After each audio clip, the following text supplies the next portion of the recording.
The ground feels uneven underfoot this morning. A dip in the path sends my weight slightly off center. I adjust, but with a stiffness I don't usually carry. The air is still. My breath releases in short bursts. Not because of exertion, but because I'm already anticipating a conversation I've been avoiding. I slow down. There's a moment before full stride where I recognize the tension comes from knowing I am no longer the only one steering the heat.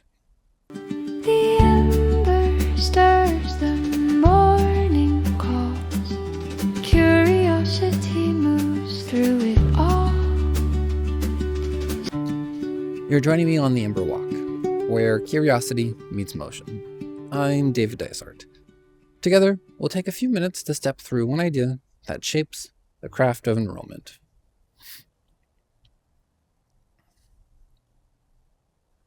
You don't always set the fire. Sometimes your role is to let someone else shape it. Control can be disguised as responsibility. Many of us hold tight to the flame because we believe we're the only ones who know how to direct it. That belief is rarely about capability. It's usually fear. Fear that someone else will shape it differently. Fear that their version might reveal something ours has ignored. Fear that the Forge might not need us in the same way on the other side. I remember a strategy session where a colleague suggested we open a stage of communication earlier than planned. I pushed back. I argued sequencing. They argued readiness. I believed too early of an engagement would dilute the connection. They believed waiting would lose momentum. I resisted letting them adjust the plan because, in my mind, the fire's timing had already been set. Weeks later, data showed their instinct had been correct. Students responded strongly because they caught the message before decision fatigue set in.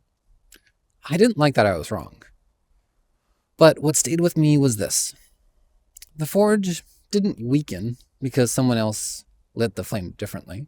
It strengthened because I let it burn without interference. Leadership doesn't mean you position yourself closest to the fire. It means you recognize when someone else's proximity carries greater clarity than your history. There have been moments I let someone else shape the fire, not because I trusted them, but because I was too worn to interfere. Ironically, those times often led to the most sustainable changes. Not because of my resignation, but because the fire stopped being filtered through my exhaustion. Control isn't always stewardship. Sometimes stepping back is the most responsible strike. Letting someone shape the fire doesn't absolve you from the Forge. It calls you to a different stance. Instead of managing the flame, you watch how it responds to their hand. You learn from it. You make adjustments based on what you see, not what you would have done. Today, I identify one area where you've been setting the temperature alone. Invite someone else to influence it, not as a token input, but as actual authority. Let them determine timing, pacing, or just direction once. Then observe. No correction unless safety demands it. Let your spark speak, and let us know in the comments or DM me. What was that one thing?